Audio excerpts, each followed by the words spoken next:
A very warm welcome to all our guests and audience to the European Conservatives' latest panel discussion titled Lampedusa, the Broken Gate of Europe.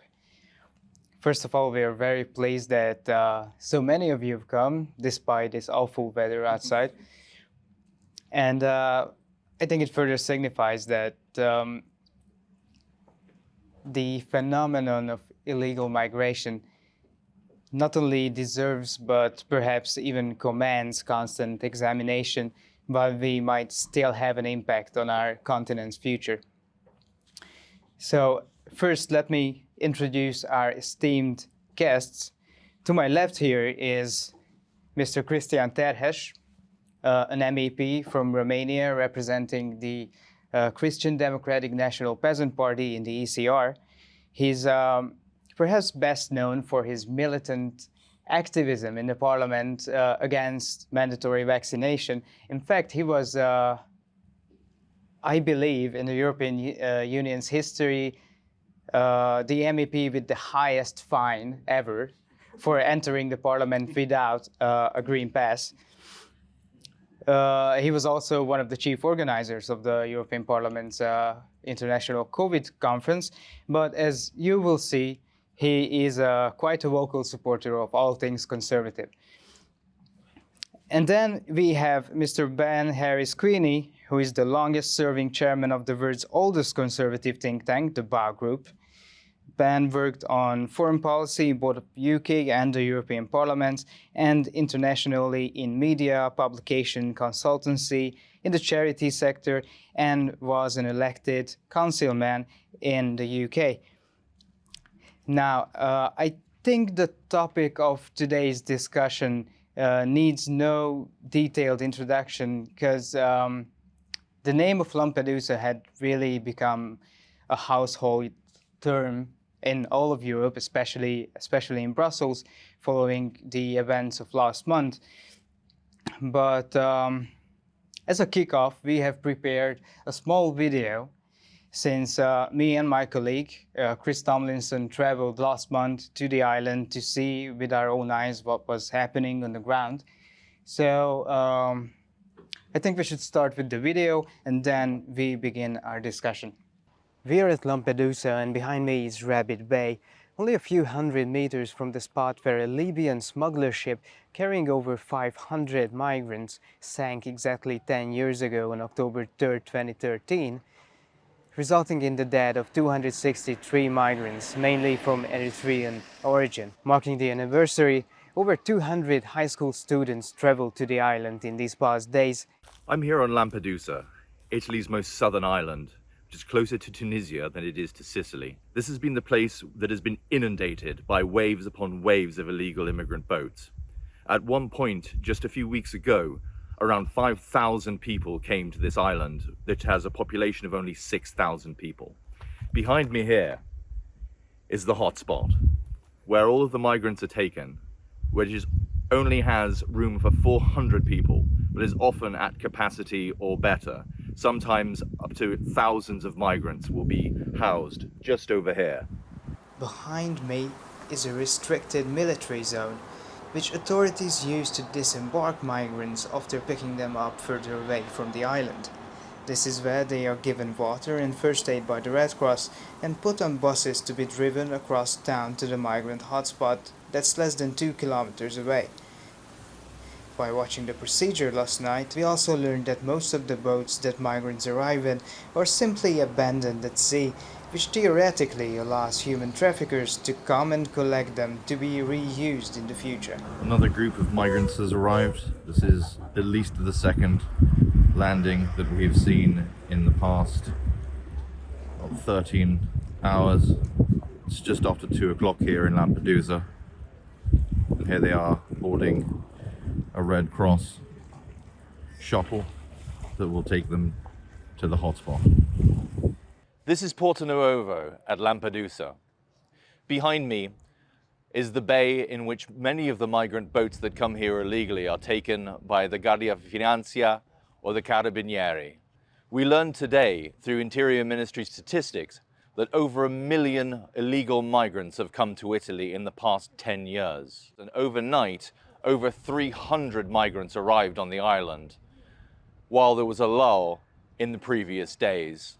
And the weather being predicted to be very good in the next few days, we could see another surge of illegal migrants, perhaps on the scale that we saw last month, in which 5,000 people arrived on this island of just 6,000 people. Just for a moment before handing over the floor to our guests for their opening remarks, I would like to note a few things with regards to this video. As you've seen, there's two very important events, almost 2 years exactly to the day apart, which determined more than anything how Europe thinks of illegal migration, and especially what's happening on the Mediterranean.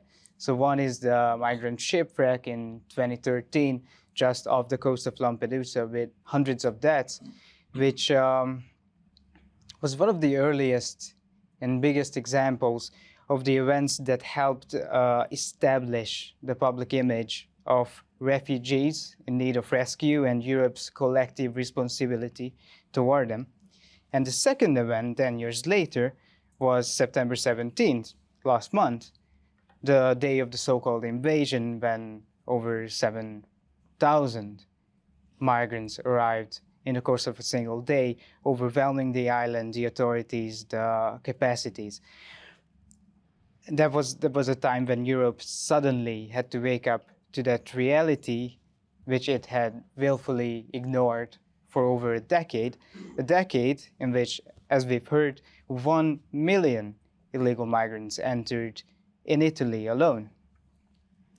So in this discussion, I think we're trying to bridge these two events together. We're trying to find answers to what happened in those 10 years. How did Europe allow the situation to reach such a breaking point this year? What does it mean for Europe if it goes unaddressed? And what can we, as in Brussels and as the capitals, do so that neither of those 2 days will repeat again? Now I will hand the floor to our guests for their opening remarks.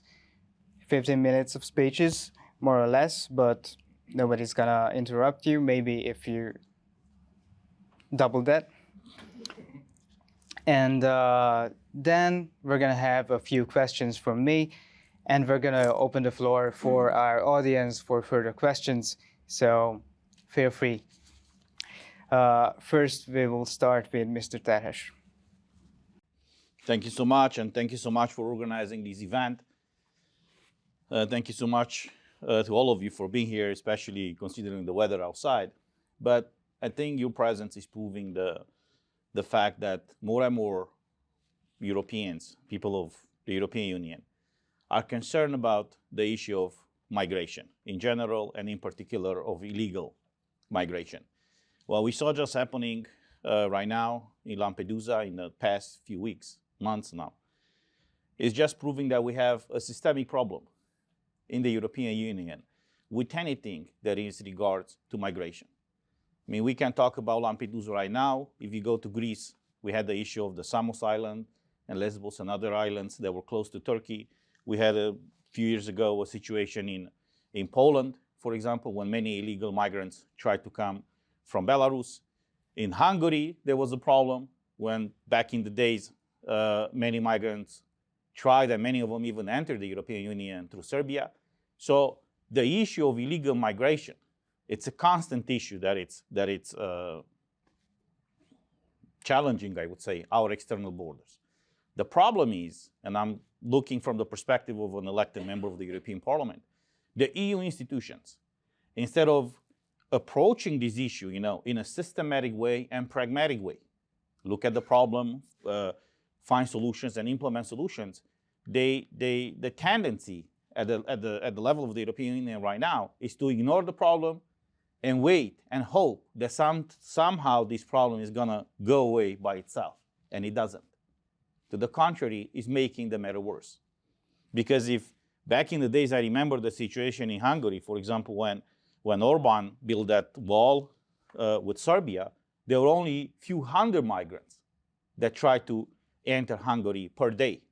And now we find out in Lampedusa that You know, they are talking about 7,000 illegal immigrants per day.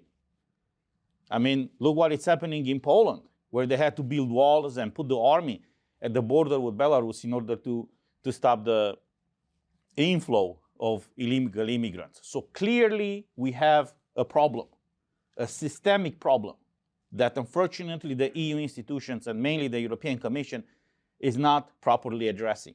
And the first issue related to this is the external borders.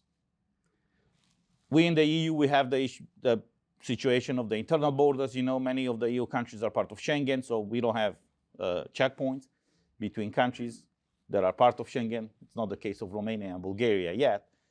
But the issue that we have is with the external borders. So look what is happening right now in Europe. For many years, the external borders of the European Union were kept open or unprotected. So nowadays, 11 countries, if I'm not mistaken, that are part of Schengen, they reintroduce checkpoints on the internal borders. So where we started and where we are right now. The second issue that we have and that is causing this madness is the way these people can come in Europe. And I'm not talking here about refugees. We saw what happened with Ukraine. The second day after the war started, thousands of refugees, especially from the east part of Ukraine, in order to save themselves, they came to all the countries, neighboring countries of Ukraine, you know, including Romania. And I was there on the second day after the war started, and I saw how the process went through. I talked to many of them, and they said, look, I'm coming here for a while. I want to go back in Ukraine when the war is over. The problem is, with people who are coming here, and all these bureaucrats are calling economical migrants. They're not economical migrants. They are illegal immigrants. You have to properly define the terms and realities in order to properly deal with them. If you ask all these people, 7,000 people who came illegally in Italy and implicitly in Schengen, they will say, well, we came here for prosperity and for whatever. But do we have the proper process on how to handle them or not? Because what they are, by shifting and by relabeling realities, they are creating ways to avoid the rule of law. Because clearly they are not refugees. Clearly they are not seasonable workers. And I'll touch base on that. They are migrants. What kind of migrants? Because you either have legal migrants or illegal migrants or immigrants. And they are illegal. So when you have this reality, you have to properly deal with it. Unfortunately, the European Commission and all these bureaucrats, by relabeling realities, are finding ways on how not the law to be implemented, I would say. The third issue that we have, what do we do with these people once they are in the European Union? Legally, illegally, it doesn't matter. What do we do with that? So there was a study I found in 1980s, you know, in the 80s. It was an American sociologist who came with 4 different kind of categories when you talk about migrants, let's say, or refugees. First thing that happened, or first category of where you could place these people is called, people who are assimilated. In other words, they reject their heritage and they adopt the new culture. The second category is integration. They keep their heritage, but they also adopt and embrace the new culture. Then you have the separation. They maintain, they keep their heritage, but they refuse or reject the new culture. And then you have the marginalization. People outcasted who are rejecting both cultures. The initial one, or the original one, and the current culture. So look where we are right now in Europe with all these people. So look at these people, for example. Do you think will they be assimilated or at least integrated? Hard time to believe that. We just saw the protests right now about the situation in Gaza, and you realize that the biggest problem that we have in Europe right now is that these people are not assimilated, which is, the last stage, I would say, but not even integrated. They are separated, if not marginalized. There are studies showing that all these radicals, right now, not only in Europe, it's the same thing in the US. It's usually the second or third generations of kids born in this category of marginalized people. They don't know who they are anymore. And when you don't know who you are, you're trying to fill up that gap, coming up with your own conclusions and stuff like that. This is why we are in this situation. Now, the discussion I think that we need to have at the EU level, starting from this reality that we just witnessed in Lampedusa, is first, how do we stop the bleeding? How do we stop this illegal migration? And in order to do that, clearly we have to protect our external borders. How do we do that? There are many ways to do it. Building walls, we got to do that. The problem is we find these people on the left side of the aisle, I would say on the wrong side of the aisle, because this is not a matter of right or left, it's a matter of right and wrong, and clearly they are wrong. Because they did not have a problem to finance, for example, a wall 900 kilometers, if I'm not mistaken, between Turkey and Syria, but they have a problem to finance, a few kilometers of wall or fence between Bulgaria, Greece, and Turkey. The second problem that we have is a naval blockade. How are these people coming in Italy? I was shocked to see that von der Leyen was there. She had a press conference with Meloni. Well, let's talk about it. No, we are tired of talks. People are tired of talks. People need actions. Every day when these bureaucrats keep talking, thousands and thousands of more illegal migrants are coming in the EU. And what is happening with them? As we saw, they are not assimilated, not integrated. They will live in all these ghettos, and then you see what is happening. When I was elected here, the first shock that I had, I was told there are certain neighborhoods in Brussels that we don't recommend you to go in. And I said, what are you talking about? Well, you go on your own risk. And this is the capital of EU. So imagine now the kind of life that these people who are actually living in Brussels have to go through. I think it was, 10 days ago or so, when we had a terrorist attack in Brussels.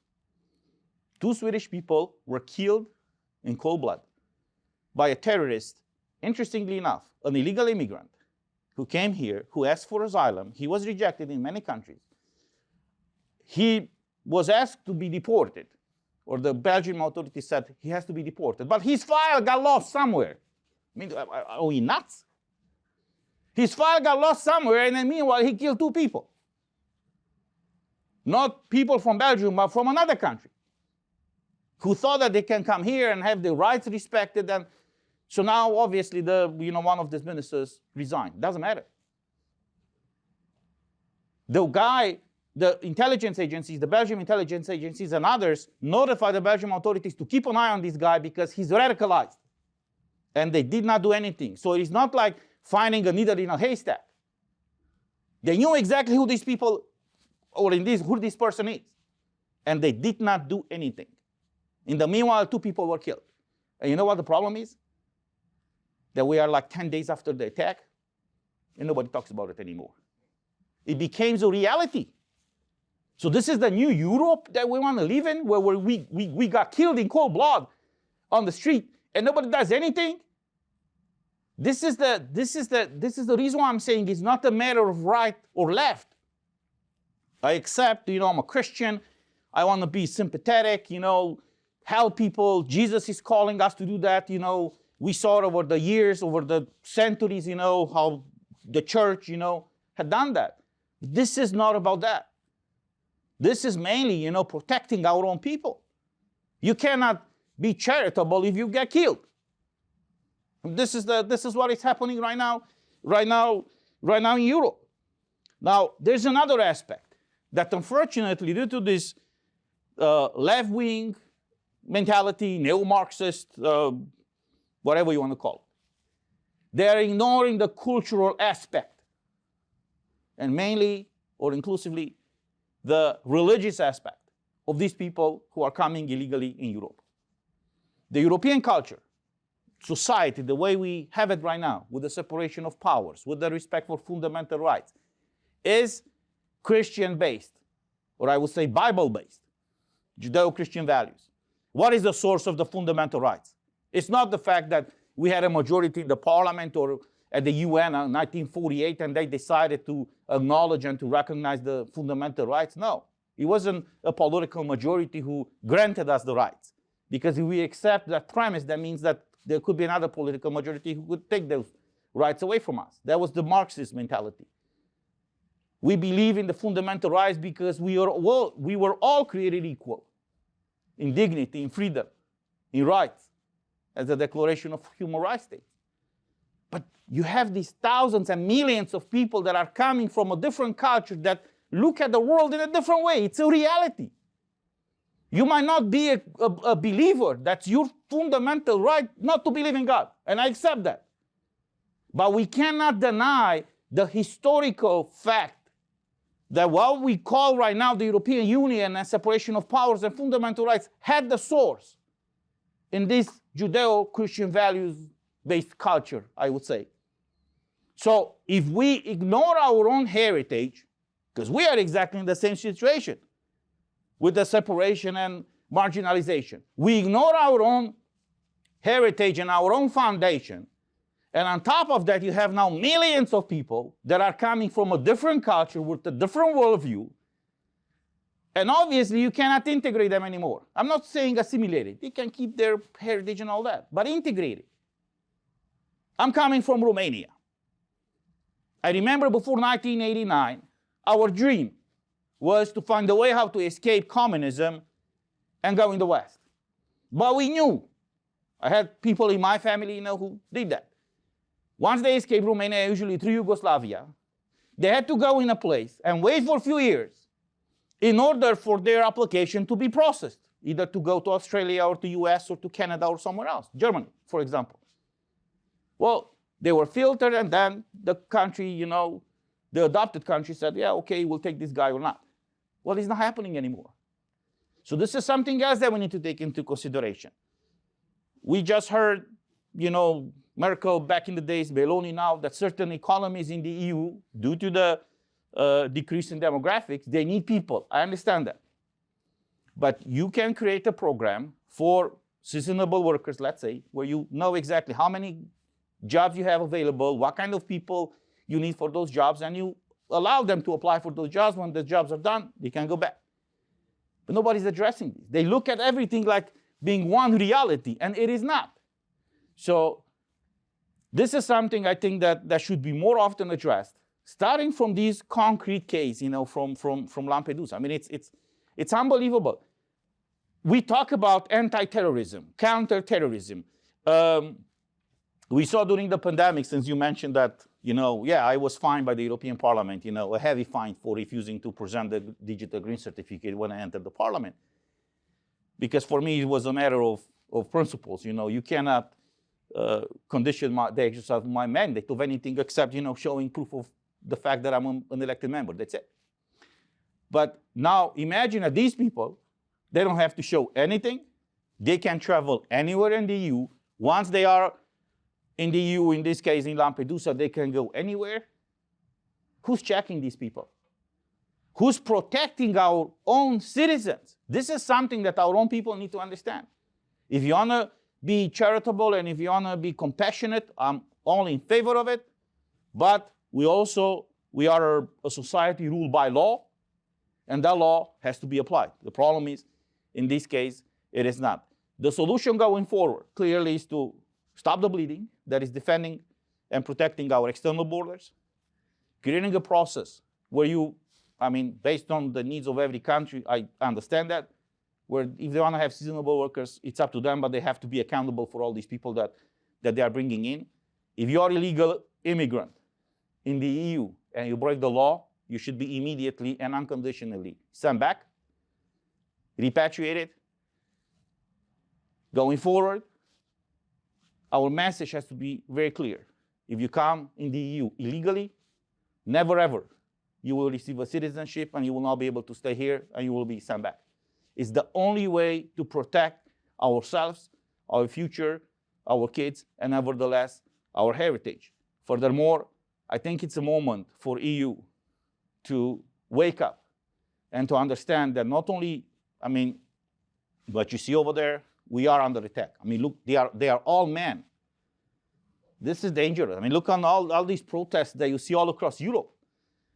I hope more and more elected officials are realizing the risks, you know, behind these policies that were allowed for all these years, and we need to take action. In 2024, I hope that more and more European citizens will wake up and nevertheless elect in offices, you know, pragmatic politicians who care more about their rights and freedoms of life than of these ideological slogans, I will say. Thank you.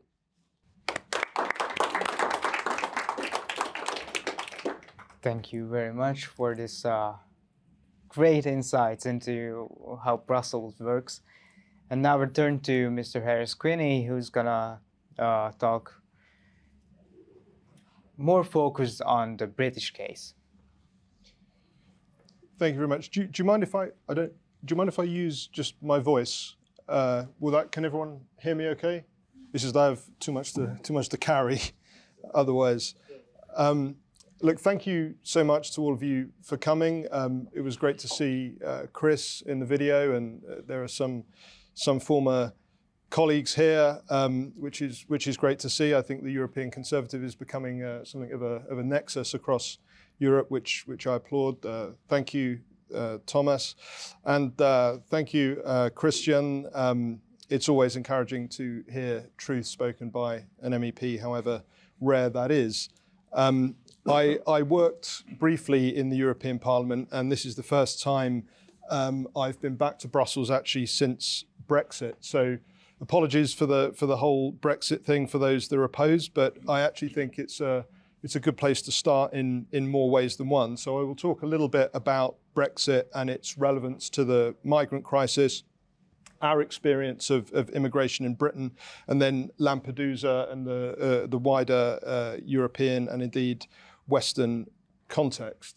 When Brexit was happening, I was simultaneously campaigning for it whilst also serving as a regional councillor in the southeast. The area I represented is one of the wealthiest in Britain. It's not a place where, if you look at things through an economic lens, an economic standpoint, you would think people would want to change the status quo. But what was very interesting about the polling in the run-up to the Brexit vote, where I was, but also across the southeast of England more generally, is that people were very satisfied with their economic situation, generally very satisfied with the place they live, but very dissatisfied with the direction the country was taking. In Britain, for the best part of 3 decades, the electorate has listed immigration as a top 3 concern, and the vast majority of the public have indicated they view immigration as having been far too high.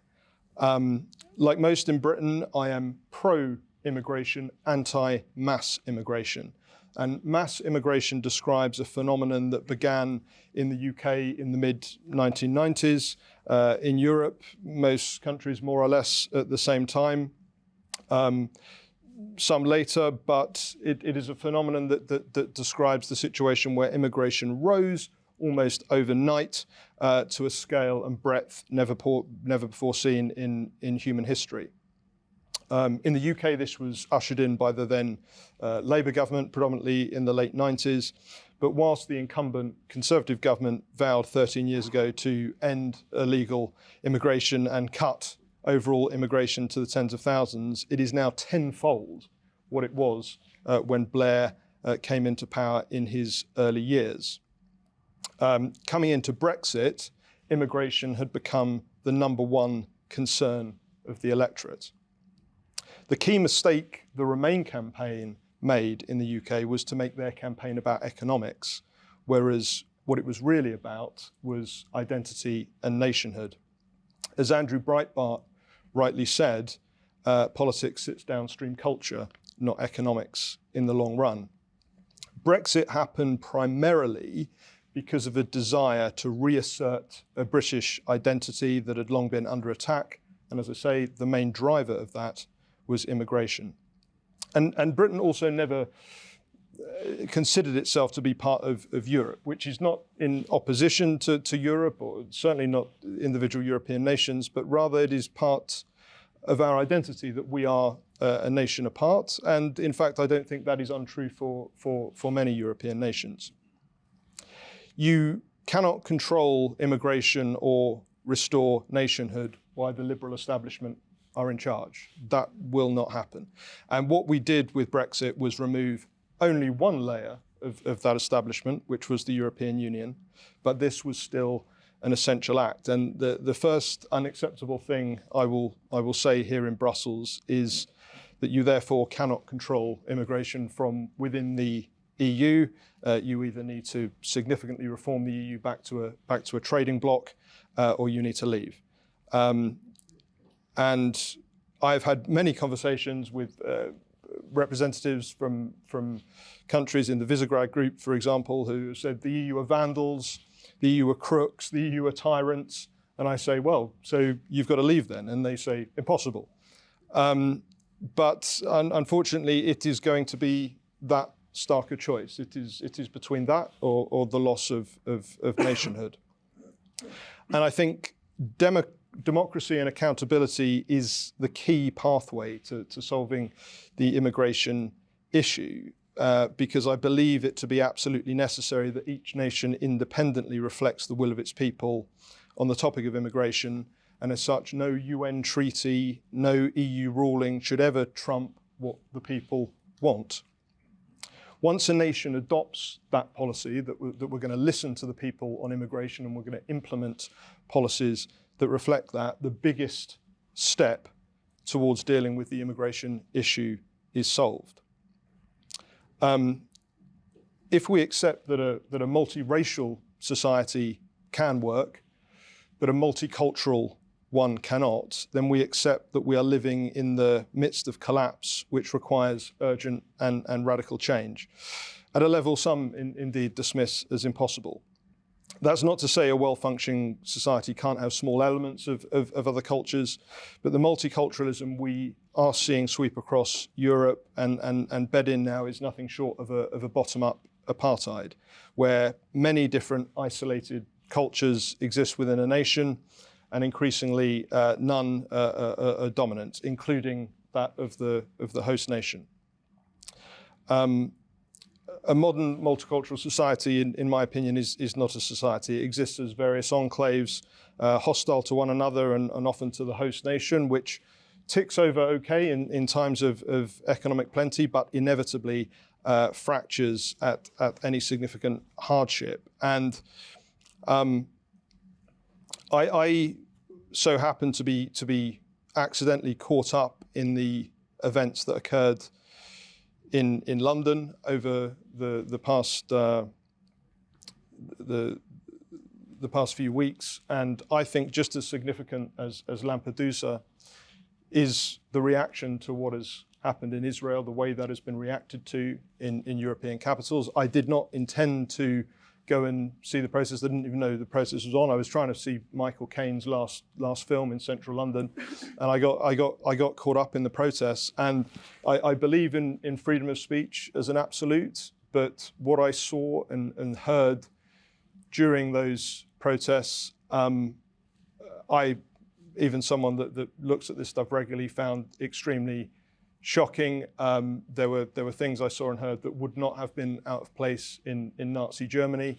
I'm not part of any pro-Israel lobby. I don't think everything that Israel does is a good thing, but what has been going on in London successive weekends now, what are termed pro-Palestinian protests and what we see across many other capitals, I think is unacceptable. You cannot have a society that has on the one side of the street someone saying death to Israel and on the other side of the street and Israeli, clearly. What's been, I think, most interesting in response to those issues is Cristian talked about the left as being the source of the problem. That's unquestionably historically the case. But some of the things being said by Sarah Silverman, who's a comedian and public figure in the US, David Baddiel in the United Kingdom, who's become very much a figure of the liberal left, but has become a voice on anti-Semitism. They have now departed from the liberal establishment lines because they recognize they are genuinely facing an existential threat. These are Jewish people that previously completely went along with all of what might be termed the woke epithets, and now are saying, hold on, this is a major problem. And so even on the left, people are now saying that this is a serious problem, and it is what we've been saying for 3 decades. But nonetheless, I think that in itself is an important victory, I suppose, and perhaps that will be the biggest source of change. If we turn to Lampedusa as a specific example, what I find most outrageous about it is that the level of death is comparable to a war. It is on that scale, and the idea that those that are advocating for mass immigration, advocating for open borders, can sit there and talk about being a pro-migrant voice, a pro-humanitarian voice, when people are dying on that scale. I think we all have to come together and recognize that something needs to be done. In the UK, the small boats are also focused on as a problem. In fact, Rishi Sunak has made it one of his main campaign pledges. But the only thing I would say in that context in regard to Lampedusa is, in the United Kingdom last year, we had 1.2 million legal migrants coming in. And I think it is important to use gross figures rather than net, because a lot of people's concern, I would say the majority of people's concern, is cultural. So yes, you might have had 500,000 people leave the United Kingdom, but they were predominantly Brits, and you had 1.2 million legal migrants coming in. This is under a government that promised to reduce immigration to the tens of thousands. On top of that, you have illegal migration. No one knows how much that is. And of illegal migration, the boats are actually a small percentage. Most people come on travel visas and disappear. Other people get in undetected in lorries or in boats themselves. And so the number of boat crossings, which was just under 50,000 last year, will probably be about 30 to 40,000 this year, is a tiny part of the picture. And these boat crossings and what has happened in Lampedusa is very imagistic. It brings the issue to the fore. It gets us all talking about it, which is good. But we should not pretend that if we solve the boats problem alone, we have solved the broader question of multiculturalism in immigration. We absolutely do need to stop the boats. And I think the solution has to be, from a UK and a European perspective, as Cristian has said, that anyone that comes into the EU or the UK that arrives illegally and then claims asylum is automatically refused. The asylum process from the UK point of view, I believe, should take place via our embassies throughout the world. The applications can be made there. And if they're accepted, I think we have a ceiling figure. We should have a ceiling figure for asylum per annum and a ceiling figure for immigration per annum. And regardless of what is happening in the world, we don't take more than that, but it all must be processed offshore. And I think you can look at the Australian example and say the offshore point is key. There must be a hard and fast rule. Anyone coming illegally is deported. But to look at the issue of mass immigration more widely, I think we have to be honest that this is not my belief.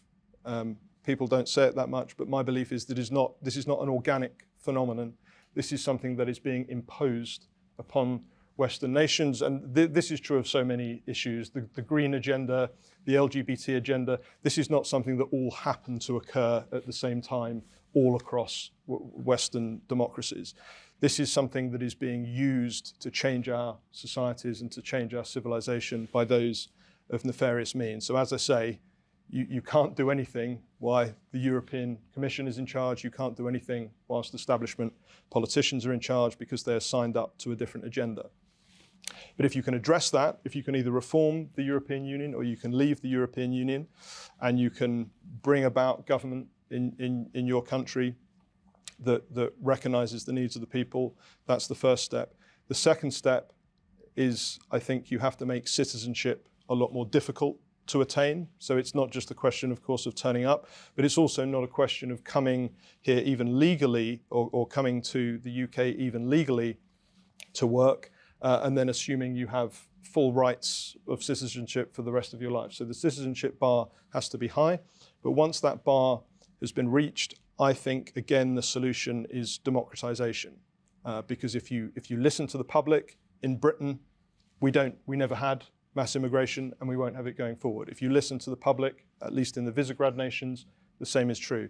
The same, I think, is true in France, certainly true, I think, in Italy. And if that's what the people think, we have to ask the question, why isn't it happening? Why hasn't it been happening for 10 years? And it must happen going forward. But ultimately, I would conclude by saying this. This is no longer a debate. As we saw with those figures on the left, this is an existential crisis, which it is, if it is not solved, you can kiss goodbye to Judeo-Christian civilization. Right. In Europe, you can kiss goodbye to nationhood.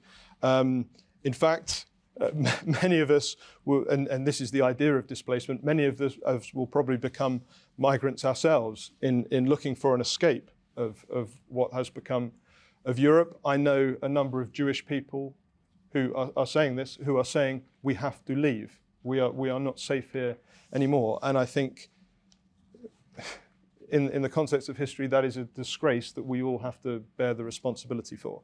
So this is not a debate. This is a crisis that action is required, and we all must come together to solve. Thank you.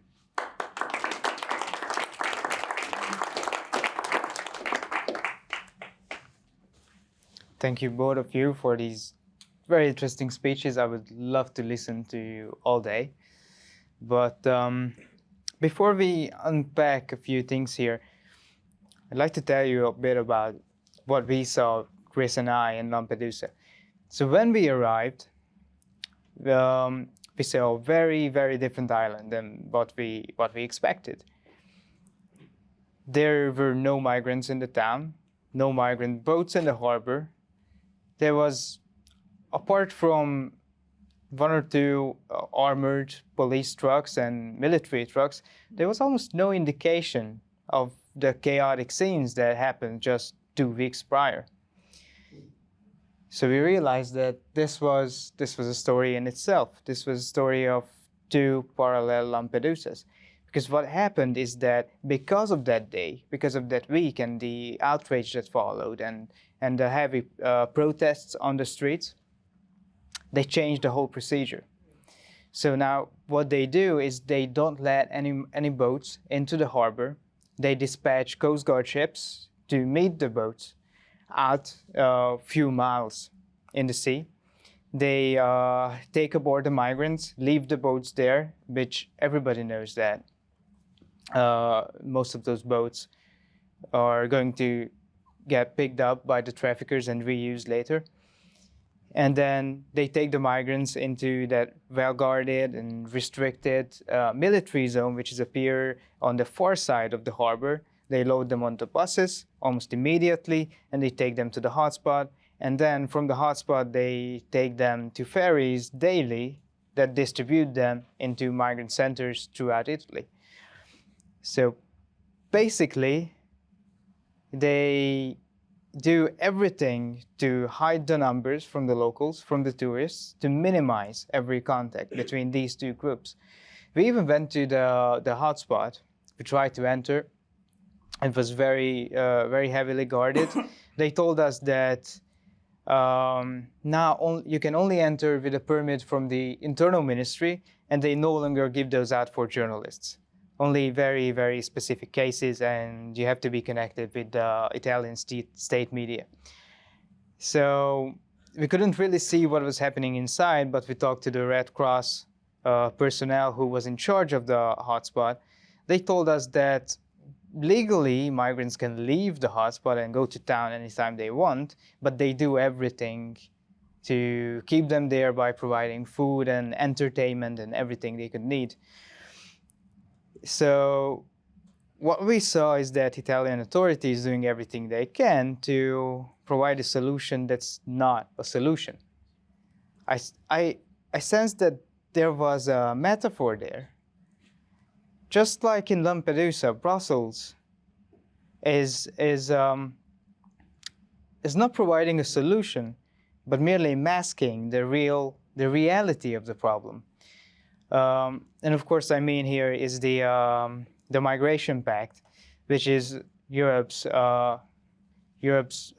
migration management package, which is expected to be adopted, finalized by the end of this year or maybe the early next year. But just as you said, the main thing should be protecting the external borders. That's the only thing that the Migration Pact truly ignores, and instead provides sham solutions masking the reality of the problem.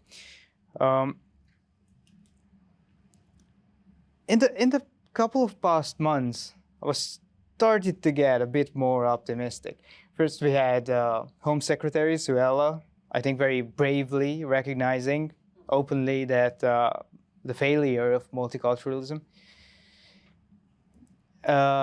We had what happened in Lampedusa, and everybody's paying attention. And we had the terrorist attack, which is a regretful tragedy in Brussels, in the heart of the European Union. And I thought that these events maybe might induce some kind of change. But then the next day, right after the terrorist attack, it was last Tuesday, I was watching the plenary, and every party elected a representative, an MEP, to say a couple of words about the attack. And all of the leftist parties and the EPP advocated for more open borders, more diversity, more multiculturalism. Every one of them. Only the two conservative parties ever mentioned the words immigration and Lampedusa, because we know that the terrorists entered Europe illegally through Lampedusa 3 years ago. And that's where I realized that maybe this despite an ever-growing demand from the people, despite Prime Minister Rishi Sunak promising over and over again to stop the boats, maybe there won't be any meaningful political change, only these sham solutions, these masking of the problem. But maybe I'm too pessimistic here, so I really would like to ask our guests, how do they see? First, what do you think caused this widening divide, these two parallel worlds between our political classes in London, in Brussels, between the class and the people? Because like we are living in two separate worlds. And then do you think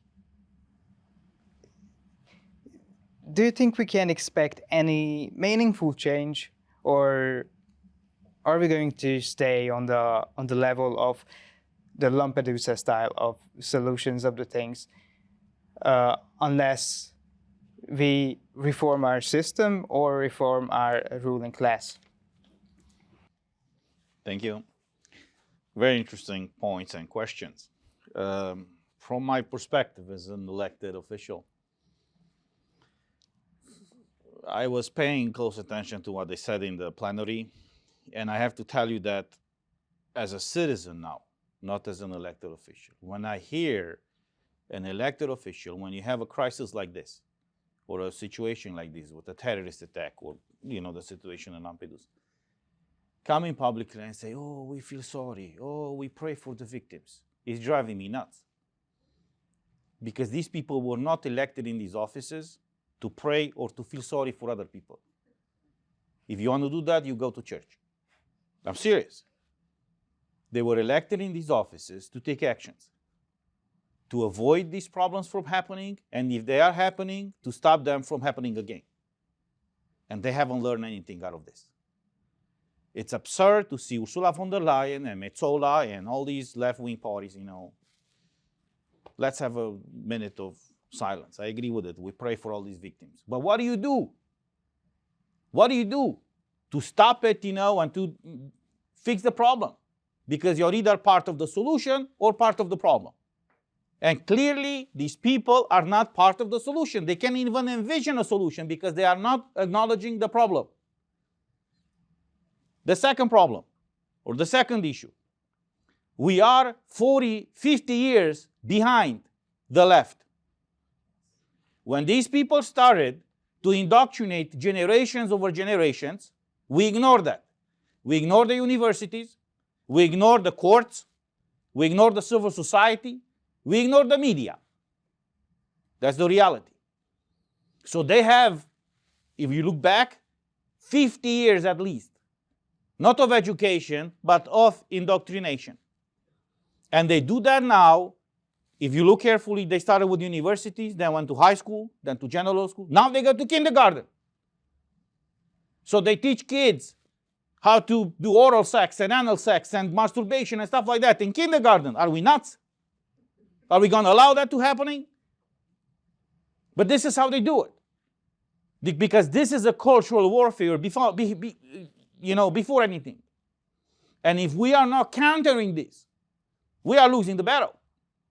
So what we are doing right now, I'm not saying it from a pessimistic perspective. The fact that we even have this discussion right now and these issues were raised, this was not I'm not saying possible 4, 5, 10 years ago, but it was not on the radar of anybody.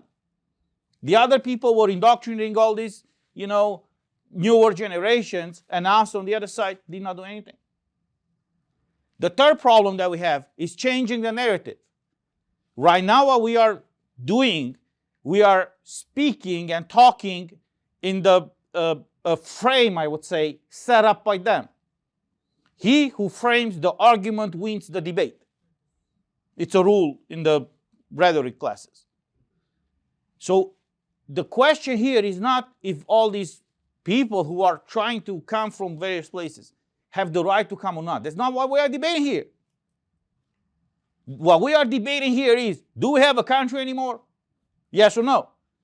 Because it's like when you have a property. What property is that without a wall or without a door that you can lock? I heard what is happening right now in UK, where some of these illegal immigrants, they go and they, park or whatever. They go in the house and the owners have a very hard time, pushing them out or kicking them out.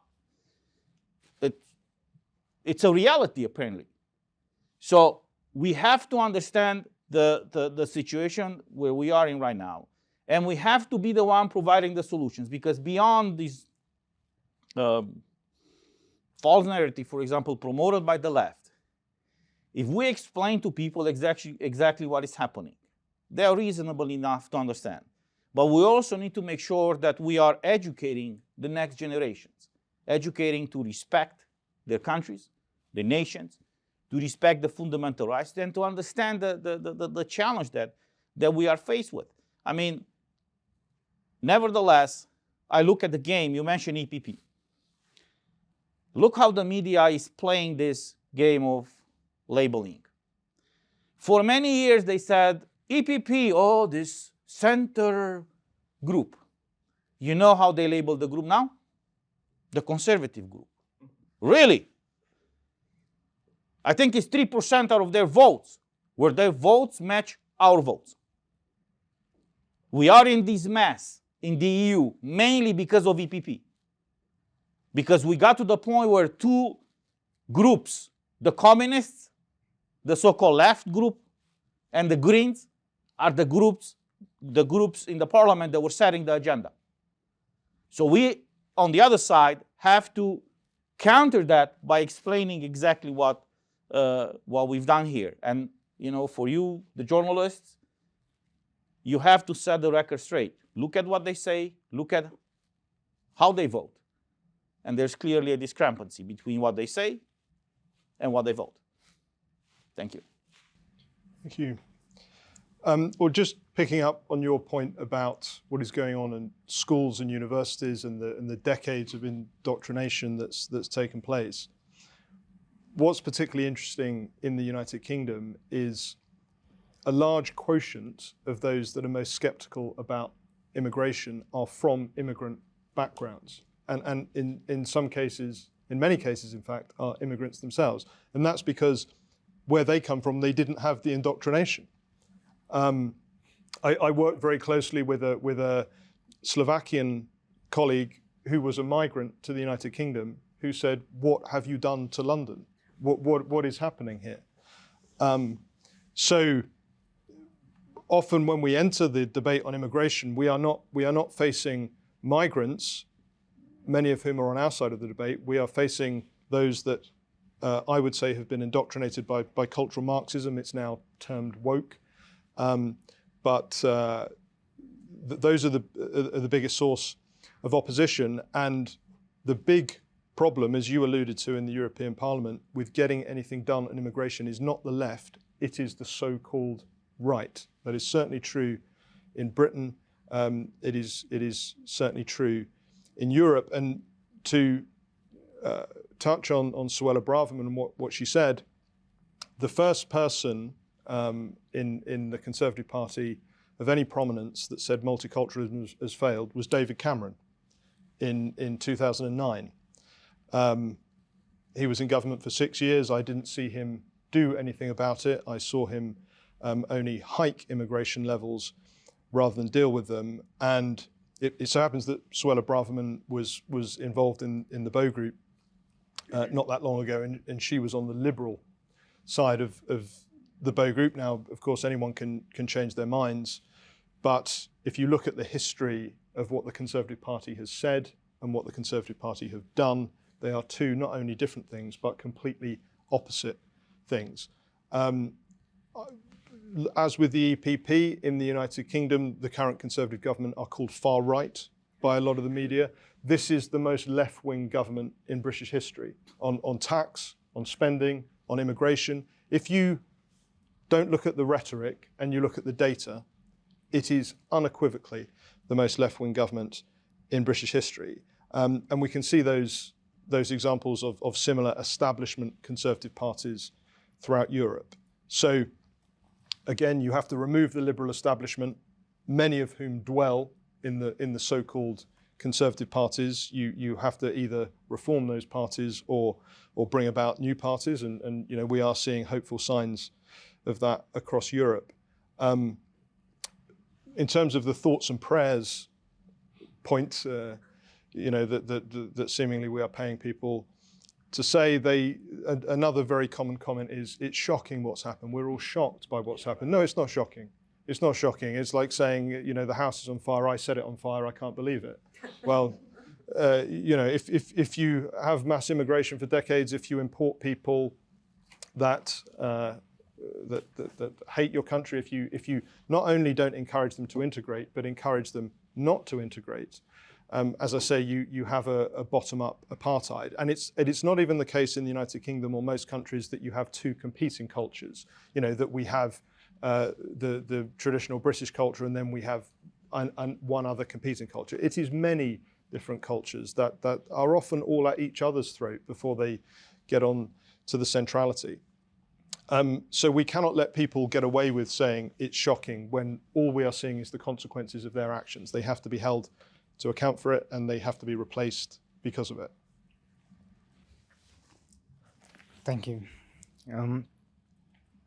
I remember just a couple of days after the mass influx in Lampedusa, Ursula von der Leyen, the Commission President, traveled to the island, and she presented this great 10-point action plan of how she wants to solve the crisis, which was almost entirely without substance, but full of promises. But what I noticed is that one of the main points of her plan is to change illegal migration into legal migration, to increase legal pathways into Europe indefinitely, and to offer everybody who wants in the world a legal way and even help them to come to Europe. And that magically, yes, we can argue that solves legal migration if we can do that. Yeah. But it does raise a lot of different questions, which both of you have brought up, and I'm very grateful for that, because I think illegal migration is often framed, and we can argue that it's mainly a security issue, especially if you see the demographics. In Lampedusa, we asked about these statistics. They told us 90% are men, vast majority of them under 30. Around 20% are minors, but 70% of those self-declare as 17, because they know it significantly lowers the chances of them being deported before disappearing into Italy and the Schengen. So this is a security issue which leads to crime and terrorism. But I don't think we talk enough about legal mass migration. What you've raised, especially in Brussels, in the European Parliament, the entire discussion is focused on illegal migration and not legal mass migration, which is a cultural issue. Because even if someone comes in legally, there's the question you raised, are they assimilated? Are they even integrated? The whole thing is about identity on the level of the European people.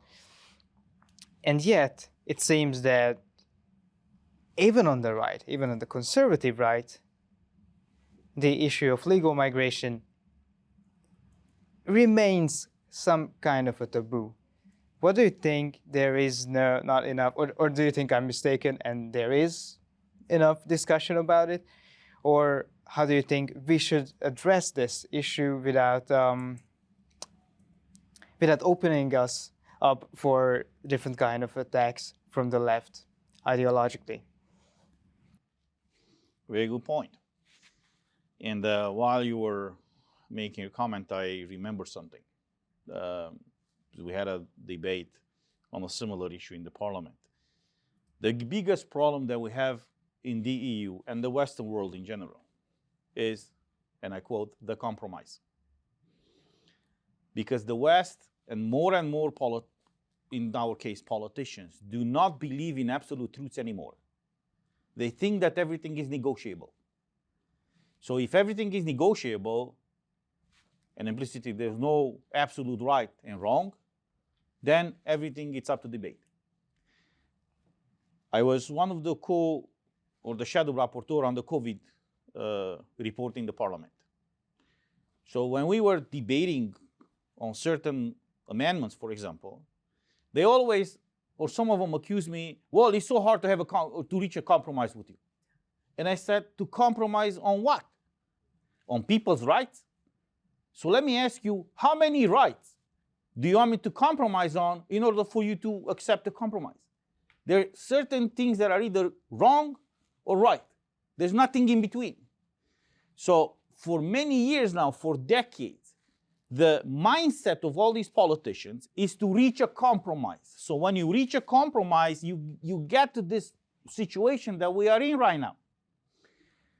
And this comes, and I'm quoting some old American diplomats, because we have periodic elections in the Western world. So all these elected officials, they want to show to their people that they achieved something. But the other side doesn't think that way. When Afghanistan was invaded by the Soviets, and then when the Americans went there, and they had a discussion with the Taliban and the Mujahideen, they said the following: you have the watch, we have the time. And the Westerners were looking, what are you talking about? Now the Taliban says, for how many years are you going to be here? 5? 5 years, we'll still be here. 10 years, we will still be here. 20 years, 50 years, we'll still be here. Because all these policies, not politics, policies, were implemented like, oh, let's have something right now just to make people happy. So all these compromises, one after another, after another, after another, got to where we are right now.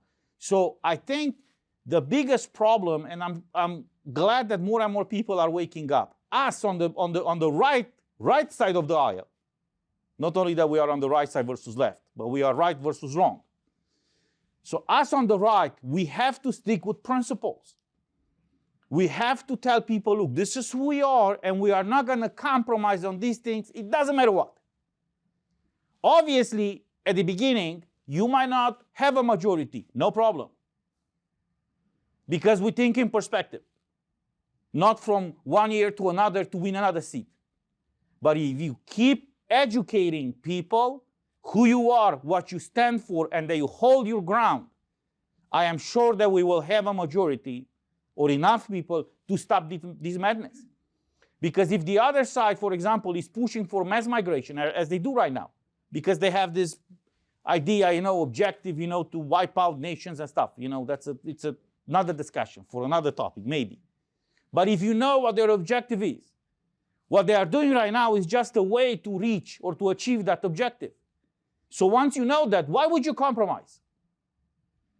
Because what made us better, I would say, than the rest is the values that we supported.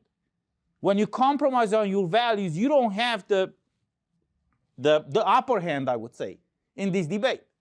So us as conservatives, we need to understand what the values are, what we believe in, and really fight for them. And once we do that, I'm sure that the situation will change. Thank you. Thank you very much, Cristian. To come back to the point which I mentioned as well of legal migration, the vast majority of mass immigration is legal migration. And I think it says a lot that people, even under the banner of the European Conservative, are concerned about the reaction to discussing it. We note in Britain that almost 70% of the public think that the mass immigration policy was wrong and that legal immigration has been too high. It should be controversial to disagree with that. It should not be controversial to agree with 70% of the public. So what I say is just talk about legal migration. Don't worry about what the mainstream media call you or say. That is the biggest part of the puzzle. The incidents like Lampedusa, the boats landing in Spain, the boats landing in the United Kingdom are imagistic. They spur the debate in the media. But as I say, there is a real danger.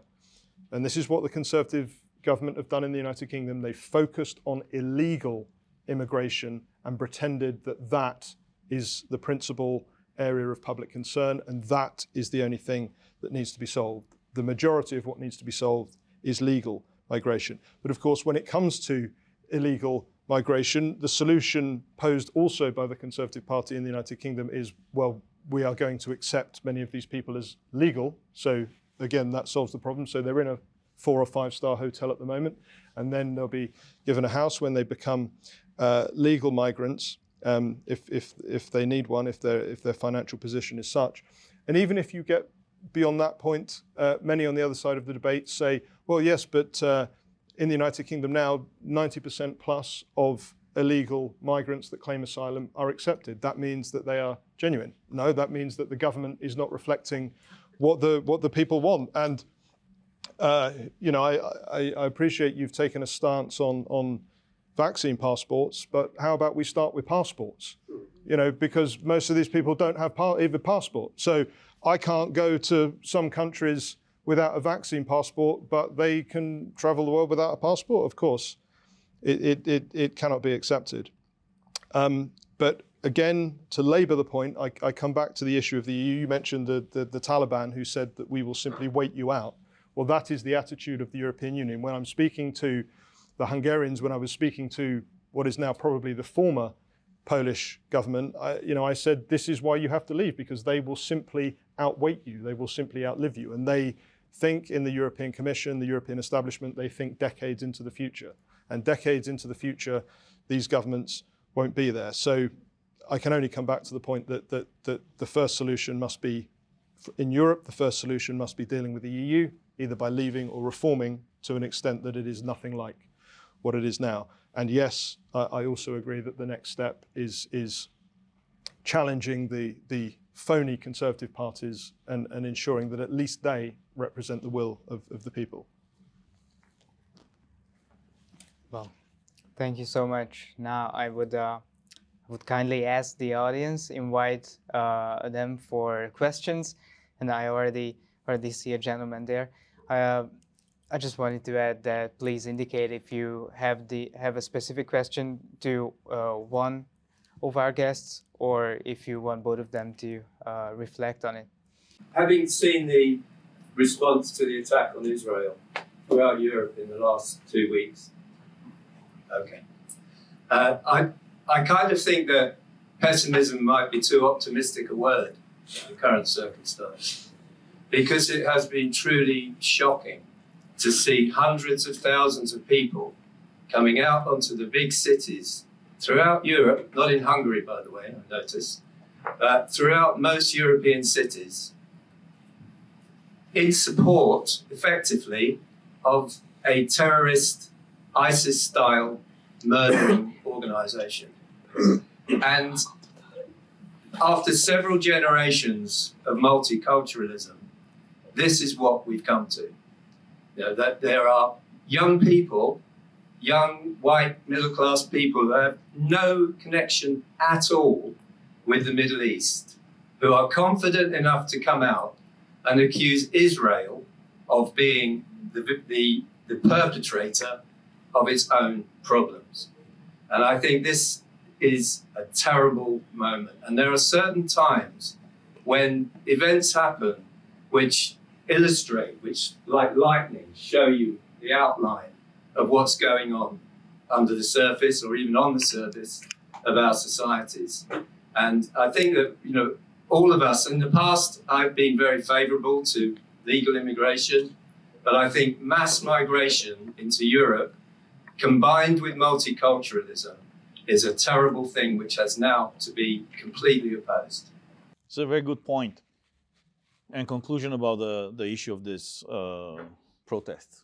At the beginning of September, I was in Israel for 5 days.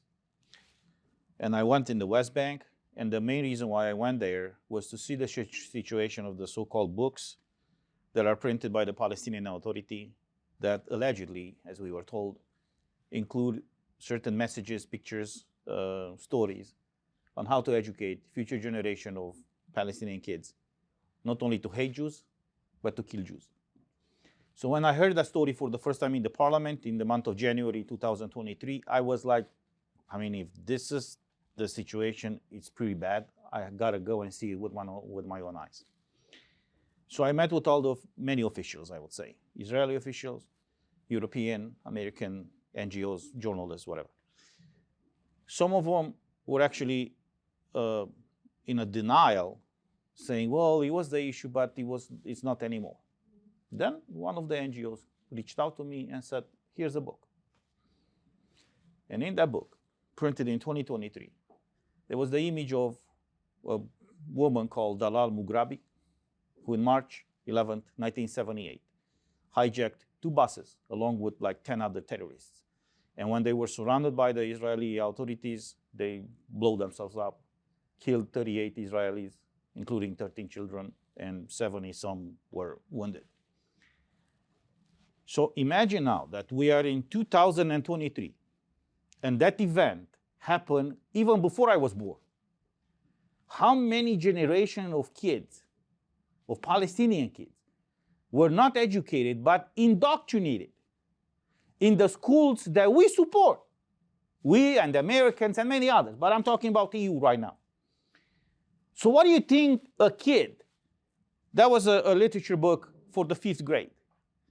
So if a kid who's, you know, I mean, that are coming from a poor family and all that stuff, and they see this role model, that if you, at one point, you kill enough Jews, you blow yourself up, not only that your family is going to get paid through the pay and slave program, but you will have schools named after you, and you might become a role model for the future generations. When I came back last Monday in Strasbourg, I had the 1-minute speech. And during the 1-minute speech, I showed the book in the plenary. They cut my mic. So these are the problems that nobody wants to address. Now everybody's talking about the two-state solution. If you ask diplomats behind the scenes, because publicly they all support that, but when you ask even Palestinians behind the scenes, they will tell you it's not feasible. And the question is why? And some people ask me, show me one Arab democratic model that they could apply. Not two, one. There's none. So how are they going to do it? So these are the realities. Look, behind the scenes, I walk the talk. I say it as it is. But all these diplomats now, imagine you have 40-some years of propaganda, of false hopes that these Palestinians at one point might have a state. But behind the scenes, even their leaders are acknowledging that that is not feasible. But nobody's telling them. So we cannot lie to ourselves. We cannot lie to other people. We have to call the truth as it is. And what we saw happening, I hope what many or more and more people saw what happening in these European capitals, they will realize that we have a problem. And it has to be addressed. And you were mentioning the reaction, not necessarily of these migrants, but even of the natives. I mean, this is the reaction when you send your kids to school, and instead of being educated, they are indoctrinated. So we have to go back to the so-called classical education, where they have to learn philosophy, how to read, how to write, how to think, not how to ask what a woman is. Thank you. Me to comment, Thomas? Sorry, what was your name, sir? It's Rob Kelly. Rob, of course, I agree, and I think it's very interesting that you say that you were previously very pro legal migration. I describe myself as someone who's pro-immigration, but after 3 decades of mass immigration, there is clearly a pendulum swing and the necessity for a pendulum swing. As I say, it's an anecdote, but a Jewish person I know was saying to me the other day that they felt that they would be leaving the United Kingdom as a result of what's been happening, and I take that as a personal defeat. What I heard on the streets in London was death to Israel. Israel are the real terrorists. This is not a foreign policy disagreement. This is the advocation of the extermination of a nation state. And of course, when you consider the history that is linked to that, it is aligned to calls for the extermination of the Jewish people. This is unacceptable. Free speech, yes. Perhaps people should be allowed to say these things, but we cannot allow this to become a mainstream opinion, and we have to reflect on the reality it has become a mainstream opinion in Britain, in Europe, in the United States. We've discussed some of the solutions, but I think I would take the Conservative Party at their word. They are more than tenfold off. In fact, they're probably going to be close to 50-fold off their promise to reduce immigration to the tens of thousands. So that would mean that if they remain in power, we would need many decades without any immigration at all. And I think that's where we have got to really across Europe. We need a period of time to integrate people. We need a period of time to reinstill the importance of a collective identity and citizenship that runs alongside that. And we need a period of time to, I think, re-democratize, reform, so that we can truly reflect the will of the people. And in that period, I think we have to say the last 30 years, immigration has been so high, we need to stop it from there. Well, you mentioned that basically if we don't stop mass migration that we can kiss the Christian Judeo values that we have in Europe goodbye. My question is really, is this not already too late? Just to follow up on what you were seeing in London, I'm from the Netherlands, it's the same. There is some small protest in favor of Israel, and then the next day the streets are filled with tens of thousands of people who are not just waving Palestinian flags, but Hamas and even ISIS flags, and the police does nothing about this. There's a Turkish party in the Dutch parliament who said openly in the parliament, from the river into the sea, Palestine will be free. And nothing is done about this. So my question is really, is it not already too late? Even if we stop mass migration today, how can we make sure we, in countries like the Netherlands, where it's already gotten to such a far point, in London and in Belgium here as well, how can we reclaim these Christian Judeo values, basically? Yes, I think I would like to take 2 more questions. I have 2 in the front and 1 more in the back, and then we can have around the last round when all of these questions are addressed. Yes, thank you. I've got 3 quick points. First, you said the main problem wasn't really illegal migration, but legal migration. Now, I can see why you say that, but for reasons of clarification, it would still be helpful if you briefly stated what precisely you mean by legal migration. My understanding will be illegal migration is if someone enters, let's say, the European Union without a visa or other legal ground. So these are basically people who come here when they don't have an asylum ground under the Geneva Convention, i.e. they don't come directly from an unsafe country. That to me appears to be a very large number. However, I agree, compared to overall migration, it's not the majority, because once these people are here and are treated as if they had entered legally, then you have family reunification and lots of people enter under ostensibly legal grounds, when of course the initial catalyst, the person that who came here and whose relative they are, entered illegally originally. So it's just a question of clarification what you mean by legal and illegal. Secondly, you said we should be working for what isn't multiculturalism doesn't work. Multi-ethnic societies can work. I suppose you really mean have to work. But it'd be helpful if you gave me an example of a multi-ethnic society that seems to be working. I can think of 1 or 2, but I suspect that these are exceedingly affluent societies. So you are talking about conditions of abundance. And then thirdly, you said the bar for naturalization, namely the award of citizenship, has to be very high. Naturally, I agree. What other immediate remedies do you recommend? I mean, there is a complete stop to immigration. Again, I can see the point of that. But I've broadly done the figures for Germany. Presently, Germany has about 30%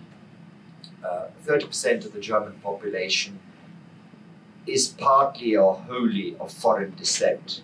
Now, that's not all non-European descent, I have to say. But if we take birth rates into account, I'll give Germany another 10 years or so at present, or migration levels, and it'll be majority non-German. If migration rises, it will happen sooner, but even if we have no significant migration, if birth rates do their job, then eventually Germany will be majority non-German. So 3 questions, that should be enough. Hi, hello, my name is Peter Bros, and I'm here for some concrete solutions. After working in the European Parliament for 10 years, this is what I'm after. I really appreciate this debate and the analysis, and I think it's really important. But so my question for both of you is, so we have a Muslim population in Europe in huge numbers, as it was referred from the previous speakers. Now, a certain subset of this population is radicalized, or is getting radicalized, or will be radicalized in certain moment. And certain percent of these radicalized people are ready to, do whatever it takes for Islam to prevail. The practical question, what to do with this? And this is not about legal or illegal migration. This is a question of people already living here in Western Europe for quite some time, sometimes for second, third generation, as it was mentioned. What to do with these people? Because these people, without getting into details, these people are fanatics, right? And it's a simple question, what to do on the practical terms? Because we can agree on almost everything we say here, but the practicality is now like, what can we do about only 1% of the population that is so radicalized that is ready to blow up or to shoot or to do even something worse? Simple question. Thank you very much. So I'll answer the first question where you mentioned, what can be done to preserve the Judeo-Christian values, and your question about the radicalized Muslim population, because the two are interconnected. In 2007, I was at a roundtable discussion at USC, University of Southern California, where they had a debate about so-called faith diplomacy, how to use faith and religion to conduct diplomacy. And there were some old American diplomats who said that after 1950, the Western diplomacy was ashamed to present the Judeo-Christian values and identity when they conducted diplomatic work with people from other cultures. So initially they thought this is going to prove that we are more open, but actually over time it made them weaker. So this is where we are right now. After so many decades where we are ashamed of our culture, of our values, we cannot compete with these people. Because you can compete with another side militarily, economically, but if you don't do it culturally, even if they are weaker militarily than you, they will beat you culturally.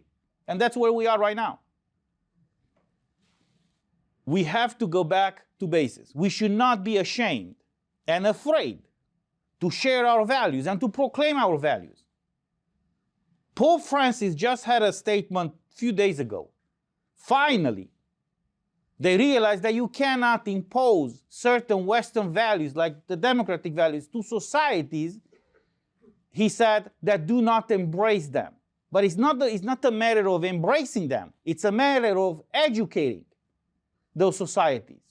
Because if we look historically, everything that we call nowadays Western values, they developed, they evolved in a society, or societies, I would say, that were influenced implicitly by their faith, either in the Judean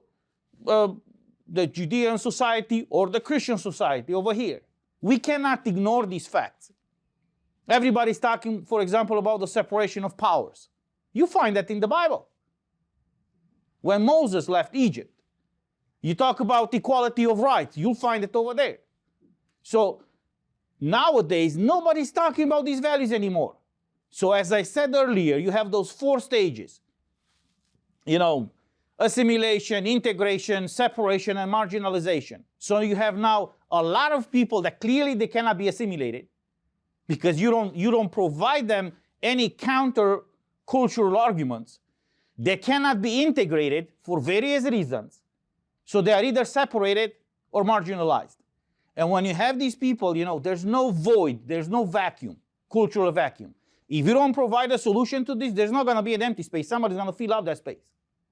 On top of that, we should not and we cannot ignore the fact that these Muslims are not afraid to share their faith. Look what is happening in many of these capitals. They pray openly. You go to an airport, they have a certain place. I don't see Christians praying the rosary or whatever, Our Father, or making even the sign of cross. This is a reality. They are not afraid to share their faith. We are. On top of that, you have the issue. There's a problem in Islam. And this is not me saying it. There are many experts talking about it. We in the Christian society, we developed over time the so-called critical thinking. For example, we had a huge debate in the theological world about, well, when you read the Bible, should you interpret it textually or analogically? They don't have that kind of debate in the Islam world. That's something that they need to figure out. We can help them, but we, from a different culture, we cannot tell them how to interpret their own texts. Unfortunately, they don't have that kind of debate that we had in Germany, for example, with the Tübingen School of Theology, the liberal theology. Now, sadly, nobody's talking about this. So if the Western world doesn't understand this cultural aspect, even the Western institutions do not know how to handle them. I had meetings with Western diplomats explaining them the difference between Eastern Rite Catholics and Orthodox, because they had no idea. If you don't understand this difference, you will not understand what is happening in Ukraine. And these are Western diplomats. I'm not even talking about the issue of Islam. On top of that, clearly, some of these mosques, and this has to be said publicly, are a threat to our national security. Not the mosques themselves, but the imams preaching Quran over there. We have to make it clear that if you preach jihad, if you indoctrinate these people that are going to these mosques to kill other people, you have to leave or be expelled. Because we cannot, I tolerate your faith until you're thought to kill me. And if you kill me and if you get killed during the process, there were some 10 virgins waiting for you. You cannot compete with this belief. Well, that's the reality. We are not talking about, you see, we in the West, we are not talking about the salvation of souls anymore. We are not talking about God and stuff. Don't worry, because they talk. And they not indoctrinate, they even poison generation after generation, that if they kill, I give you an example with those books. If they kill enough Jews and they get killed in the process, 70-some virgins are going to wait for them. Brunettes. You know, I asked one, why not blondes? Well, I don't know. But that's, you know, that's their belief. What can you do? But we got to talk about it and make people aware of it. Nevertheless, you mentioned about different ethnic societies with different ethnicity, you know. I give you the example of the United States. I was living in the US. I went there as a legal migrant. I got married there. So when I obtained my citizenship, Bush was president. And he said the following: what made us different than any other nation in the world is that not the blood relationship that we have or the land that we share, the values that we share. Per contrario, to use a legal word. Us Europeans, what made us Europeans, it's exactly these differences. The land, the culture, the language, the identity, the national identity. If you wipe these out, there's not going to be Europe anymore. It's going to be a new kind of Soviet Union, because that's what they did it under Lenin and Stalin. So, in a conclusion, we should not be afraid nor ashamed to acknowledge who we are and spread, I would say, that message to other people to maybe embrace our values and cultures. Thank you. Thank you, Cristian. To come to your point first, which is essentially, is it all over? I'm going to start with some bad news and then some good news. The bad breaking news is that the Soviet Union won the Cold War because their plan of cultural Marxism, which was unequivocally their plan, it's, you know, people say it's a conspiracy theory. The Frankfurt School existed, Gramsci existed, Marcuse existed. They won. You can see that they won throughout the West. what they were planning to do to divide the West against itself and bring it down from within, that is happening. We can all bear witness to the fact that is happening. But I would simply use the quote of Winston Churchill, never surrender, or to use a football analogy, you play to the whistle, right? I had the privilege of spending some time with Margaret Thatcher in her later life, and she did a lot of good things, a lot of bad things. I'm a student of international relations, and there is an international relations theory that is a little sexist in its title, but it applies generally, the great man theory, that essentially says that the status quo rumbles on, and then leaders rise and completely flip the status quo the other way. To end on the good news, my belief is that God wins in the end. So this debate is a small debate in that process, and in the end all will be well. All we have to do is the best we can. And I think on the point of religion and Judeo-Christian civilization and Christian faith, which has been touched on by Cristian, the immigration issue is often laid against the Christian faith, is in that, you know, being in some way unwelcome to migrants is an un-Christian thing. I think first and foremost, you have to respect life in this debate. So if people are dying at sea, that problem needs to be solved from a Christian perspective. No one from a Christian perspective can be advocating the death of migrants. But my belief is that the mass migration we are seeing across the West is not in the spirit of Christian fellowship, of being welcoming as Christians or Judeo-Christians, but is a nefarious design to change our society in negative ways. And that's why it needs to be opposed, and that's why it needs to be opposed from a Christian perspective. A few books have been mentioned, but one I would recommend is published by the Club of Rome in the 1970s, I believe, 100 Pages for the Future. Aurelio Pecai, I think, was the author. The Club of Rome, of course, was hugely influential in forming what the European Union has become. Read that book. They set out what they intended to do, and they have done it. But never surrender. To come to your point, so what is legal migration? My definition is simply legal migration are those that arrive from overseas that have been granted a visa to live and work in respective nations. And we can get down into the figures. I don't know if we have time in this debate. I'll let Thomas decide that. But very briefly, in the UK example, last year 1.2 legal migrants. The boat crossings were about 48,000, I think. So big numbers in either case, but much bigger number in one case. Beyond the boat crossings, we have the problem that no one knows how many illegal migrants enter the United Kingdom.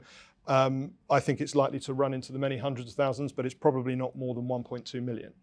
And if you accept the point that mass migration includes both forms, because most illegal migrants are actually naturalized and kept in the country and granted asylum, then it is logical to look at the bigger slice of the problem, at least as well as the other side. And the reason I keep making that point is because there is a real danger that we just look at the illegal migrant side and fail to see the bigger part of the puzzle. In terms of your question about Germany, but applied more widely, so in the UK, 83% of new citizens are either foreign born or born to a foreign parent. That is a problem from a multicultural point of view, because those people are not integrating. From a multiracial point of view, my experience is that, as I said, it is many from migrant backgrounds that actually develop a very strong skepticism to immigration. Many do want to integrate. Many do want to integrate, and I think actually you're seeing leaders rise. We see this in the UK, and I think we will see it across Europe. Leaders rise from ethnic backgrounds in the United Kingdom, and I think that will continue to be the case. The key question is culture, not race, from my point of view. And to deal with the issue of Islam head on, because it has been raised many times, sometimes directly and sometimes indirectly. Actually, when I was at Breitbart, and Nick was there as well, Nick here, I had a debate with Steve Bannon and Raheem Kassam, who was the then editor of Breitbart London. And my position was that the progressive orthodoxy is a far greater threat than Islam. Others felt differently, others continue to feel differently. But I really think that is the problem. And when you look at a lot of these riots, I would call them riots across Europe in reaction to what has occurred in Israel. Yes, of course, there are many Muslims present, but there are also very many present who are not from a Muslim background, not even from a migrant background, that have, as Cristian mentioned, been indoctrinated in our schools and our universities. They are the reason most of this is happening, not Muslims. So I think we also need to be realistic about that. I appreciate other people have different views, but I see the progressive agenda, cultural Marxism, as it was described, now mostly described as woke, as being the biggest problem, because it goes far wider than the issue of immigration. It overlaps that issue, but Cristian mentioned it too. We have 5-year-old children being taught about you can change your gender. A friend of mine's daughter took part in a mock gay marriage at school with her friend. They're being told about, frankly, I've read some of the literature, and it was a bit rich for my blood, let alone a 5-year-old child. This is of course nothing to do with Islam, and many of those other issues that we see on those fronts are not to do with Islam. So I would slightly reframe the debate on that basis. My view is that it is not only Islam, but the solution to both radical Islam and radical progressivism, I think, is the same. And it comes back to the fact that we have to recognize that we've fallen so far behind in the debate, and we have to come up with a coherent plan, both in our own respective countries and united, to restore conservatism. And that's, I guess, what most of us at least are trying to do. And we won't give up, at least in that process. Well, thank you for everybody. We've run a bit over time, but I think it was absolutely worth it. Nonetheless, if any more questions remain, we're having food, refreshments, coffee outside, so feel free to approach our guests during the reception. So thank you again, Cristian, Terheș, and Ben, Harris-Quinney. Thank you for being our guests.